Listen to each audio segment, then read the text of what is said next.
முன்னாள் முதல்வர் ஸ்டாலினை இன்னும் சில நிமிடங்களில் சந்திக்கிறார் முதலமைச்சர் விஜய் அப்படிங்கிற அந்த செய்தி பக்கமும் நம்ம கவனம் திரும்புகிறது.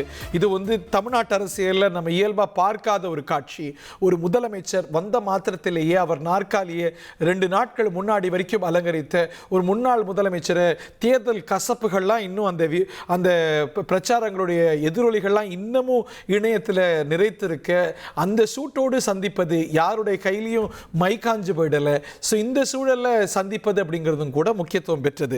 இதை நோக்கி வருவோமே, ஆனால் இதோடைய முக்கியத்துவத்தையும் பற்றி பேச வேண்டியிருக்கிறது. Somu sir, your thoughts please. நிச்சயமா நம்ம பேசுற மாதிரியே இந்த மாதிரியான ஒரு அரசியல் நாகரிகமான காட்சியை நீங்களும் நானும் போல இன்னும் பல நம்மளுடைய பேச்சிலே தெரியுதுல்ல, இதை வரவேற்கிறது மூலமாக பல பேருடைய ஒரு எதிர்பார்ப்பு தான் மனசுக்குள்ள இருந்த எதிர்பார்ப்பு. நம்ம இது ரொம்ப நல்ல விஷயம்னு நம்ம பார்ப்போம். ஆனா ஆரம்ப காலத்துல பல முதல்வர்கள் அறிவித்த அணுகுமுறைகள் அது தொடர்ந்துச்சா அப்படிங்கிறத பார்க்கணும். ஒரு காஷியஸ் ஆப்டிமிசத்தோட தான் பார்க்கணும். திரு ஸ்டாலின் அவர்கள் தொடக்கத்தில் எடுத்த அணுகுமுறைகள் 5 ஆண்டு காலம் தொடர்ந்ததா? செல்வி ஜெயலலிதா பார்த்தோம், அவங்க முதலமைச்சராக வந்த போது வாரம் பிரஸ் மீட் செய்வேன் அப்படின்னாங்க. அது 1 மாதம் கூட தாண்டலை அப்படிங்கிறத பார்த்தோம். தேசிய அளவில் சில அணுகுமுறைகள் பார்த்தோம். வந்த ஜோஷ்ல சில எடுக்கப்படுற நடவடிக்கைகள் 5 ஆண்டுகள் தொடராமல் இருக்கிறதையும் பார்த்தோம். இது பழைய முறைகள் திரும்பிய காலங்களும் கூட உண்டு அப்படிங்கிறத பார்த்தோம். திரு ஸ்டாலின் அவர்கள் சொன்னார், நான் எல்லாருக்குமான முதல்வராக இருப்பேன், நான் எல்லாரையும் செய்வேன் அப்படின்னாரு.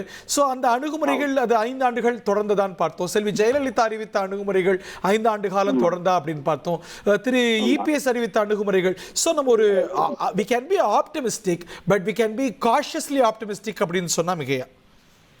நிச்சயமா அது தொடரணுங்கிறது தான் நம்மளுடைய விருப்பம். அது நீங்களோ நானோ அந்த ஒரு ஆதங்கத்திலையும் ஆசையிலும் தானே பேசுறோம். இது தொடரும் அப்படின்னு நம்ம நம்புவோம். பட் அரசியல் யதார்த்தங்கள் நடைமுறைகள் அதுக்கு இடம் கொடுக்குமா? நம்ம யாரையும் பிளேமும் பண்ணிட முடியாது. நம்ம அரசியல் அமைப்பு எப்படி வடிவமைக்கப்பட்டிருக்கு அப்படின்னா 2 கட்சிகள் காம்படிட்டிவா செயல்பட்டாதான் அவங்களுக்கான செல்வாக்கு கூடும். இப்ப நீங்க திமுகவும் அதிமுகவும் ஒண்ணு கூடிச்சுன்னா அவங்க தொண்டர்கள் விரும்புவாங்களான்னு தெரியாது, இந்த அணுகுமுறையை தொடர முடியுமான்னு தெரியாது. ஸோ நம்ம அவங்கள மட்டும் பிளேம் பண்றதுக்கு இல்லை, நம்ம அரசியல் அமைப்பு எப்படி வடிவமைக்கப்பட்டிருக்கு அப்படிங்கிறது அந்த அமைப்பு கோளாறையும் அதுக்கு நம்ம காரணமா காட்டணும். மனிதர்கள் தாண்டி அதையும் நம்ம பார்க்க வேண்டியிருக்கு இல்லையா? ரொம்ப அருமையான கருத்து இது, உண்மை இது. ஏன்னா இந்த சினிமால வில்லனும் ஹீரோவும் அதாவது சொல்லுவாங்க, ஒரு படம் ஜெயிக்கணும் அப்படின்னா ஹீரோவுக்கு நிகரா வில்லனை அதுக்கு எதிர்மறையா காட்டணும், அப்பதான் மக்கள் விரும்புவாங்கன்ட்டு. அந்த மக்கள் மனநிலையும் ஒரு காரணம், அதை மாறணும். அரசியல் அப்படிங்கிற விஷயமே பொது நோக்கத்துக்காக வர்றேன்னு சொல்றேன், அதை பத்தி செயல்படுறாங்களோ இல்லையோ. அப்படி இருக்கிறப்ப குறைஞ்சபட்சம் அரசியலை தாண்டிய இந்த தனி மனித நாகரிகம் தொடர்ந்தான் வந்தது. மக்களும் அதை எதிர்பார்க்கக்கூடிய அந்த 2 பேர்னா பாரு, ஏன் ஆளா ஓ ஆளா அப்படிங்கிறது இல்லை. இந்த அமைப்பே ஒரு ஹார்மோனியஸ் ரிலேஷன்ஷிப்புக்காக உருவாக்கப்பட்ட ஒரு அமைப்பு இல்லை. இந்த ஜனநாயகத்தில் இதெல்லாம் செக்ஸ் அண்ட் பேலன்ஸ். ஆட்சி சக்திக்கு எதிர்கட்சி ஒரு செக் அண்ட் பேலன்ஸ், அதற்கு நீதித்துறை ஒரு செக் அண்ட் பேலன்ஸ். இந்த அமைப்பை ஒன்றை இன்னொன்று செக் பண்ணுறதுக்காகத்தான் வடிவமைக்கப்பட்டிருக்கு. திரு ஹென்ரி கிசிஞ்சர், அமெரிக்காவுடைய ஒரு மிகப்பெரிய ஸ்டேட்ஸ்மேன், அவருடைய புத்தகத்தில் எழுதியிருப்பார், அமெரிக்கா அமைப்பில் வைக்கப்பட்டிருக்கக்கூடிய இந்த செக்ஸ் அண்ட் பேலன்ஸ் இந்த ஜுடிஷியரிக்கும் எக்ஸிக்யூட்டிவுக்கும் எக்ஸிக்யூட்டிவ் பிரான்ச்சஸுக்கும் காங்கிரஸுக்கும் அமைக்கப்பட்டது ஒரு ஹார்மோனியஸ் ரிலேஷன்ஷிப்புக்காக உருவாக்கப்பட்டதில்லை. ஒன்றை செக் பண்ணி ஒரு காம்படிட்டிவ் ஃபோர்ஸஸாக செயல்படுறதுக்காக உருவாக்கப்பட்டு இந்த ஒரு ரோபஸ்ட் அமைப்பாக இது உருவாக்கப்பட்டதுக்காக செய்யப்பட்ட நடைமுறைகள் அப்படிம்பாரு. இன்னைக்கு இவங்க 2 மனிதர்கள், ஸ்டாலின் அப்படிங்கிற மனிதரும் திரு விஜய் அப்படிங்கிற மனிதரும் பெருந்தன்மை நிறைந்தவர்களாக இருக்கலாம். இன்னைக்கு முதலமைச்சருடைய பெருந்தன்மை நம்ம பார்க்காதது சமீபத்தில்.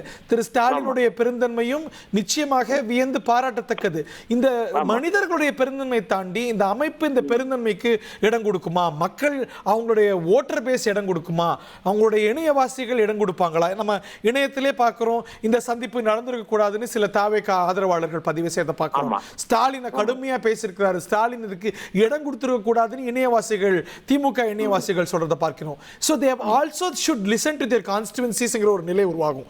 இது எவ்வளோ சஸ்டைனபிள்னு தெரியல, பட் நீங்கள் சொன்னது போல இது ஒரு ஆரோக்கியமானது, இது ஒரு புதிய அணுகுமுறை. It's a constructive approach. உங்களுக்கு தெரியும், பின்லாந்து மாதிரியான நாடுகள்ல எதிரெதிரான கட்சிகள் கூட பாத்தீங்கன்னா எதிர்கட்சியில இருந்து ஒருத்தர் ஏற்கனவே இருந்திருக்கிறாரு, அவருக்கு வெளியுறவுத்துறையில நல்ல அனுபவம் இருக்குன்னா ஆளுங்கட்சி அவரை கூப்பிடுது. இது எதிர்க்கட்சியும் அனுமதிக்குது. திரு ஸ்டப்னு நினைக்கிறேன், பிரசிடென்ட் ஸ்டப்னு நினைக்கிறேன் இல்லையா? ஆமா, ஏன்னா ஒட்டுமொத்தமா நாட்டு நலன்னு யோசிக்கிறாங்க. நம்ம அந்த அளவுக்கு போறதுக்கு வாய்ப்பே கிடையாது. ஆனால் குறைஞ்சபட்சமாக இந்த நாகரிகம் அப்படிங்கறத இப்ப உதாரணமா சொல்ல போனா இந்த விஷயத்துல ஹரியவும் பாராட்டணும். ஏன்னா ஒரு ஊடகத்துறையில இருந்து இதுக்குள்ள ஒரு பரபரப்பு அப்படின்னு தேடாம இதை வாழ்த்தக்கூடிய வரவேற்கக்கூடிய அந்த மனநிலை இருக்குல்ல, இது இதேதான் எல்லா ஊடகங்களும் இந்த சோசியல் மீடியால செயல்படக்கூடியவர்களும் கூட இதை வாழ்த்தி அது பின்னாடி எப்படி இருக்காங்கிறது வேற, வாழ்த்தி வரவேற்கக்கூடிய அந்த மனநிலை வரணும் எல்லாருக்கும். முடிஞ்ச அளவுக்கு போய் பார்ப்போமே. நிச்சயமா இது தொடர்றதுக்கான ஒரு வாய்ப்பு எந்த அளவுக்கு இருக்குங்கிறது சந்தேகம் தான். சரி, எந்த அளவுக்கு போகுதுங்கிற வரைக்குமாவது அதை நம்ம ஒரு மகிழ்ச்சியோட பார்ப்போமே அப்படின்னு. அதனால இது நல்ல விஷயம்.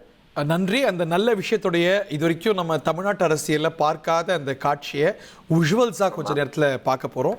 தலைமைச் செயலகத்திலிருந்து முதலமைச்சர் கிளம்பி விட்டார்.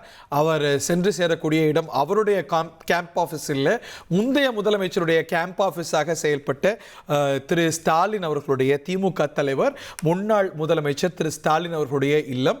அங்க ஏற்கனவே முன்னாள் துணை முதலமைச்சர் இந்நாளில் எதிர்க்கட்சி தலைவராக பரிமளிக்கக்கூடிய திரு உதயநிதி ஸ்டாலின், முன்னாள் அமைச்சர்களாக இருந்த இன்னைக்கு திமுக சட்டமன்ற குழுல இடம்பெற்றிருக்கக்கூடிய முன்னோடிகள், திமுக முன்னோடிகள் என பலரும் அங்க வந்து சேர்ந்திருக்கிறார்கள்.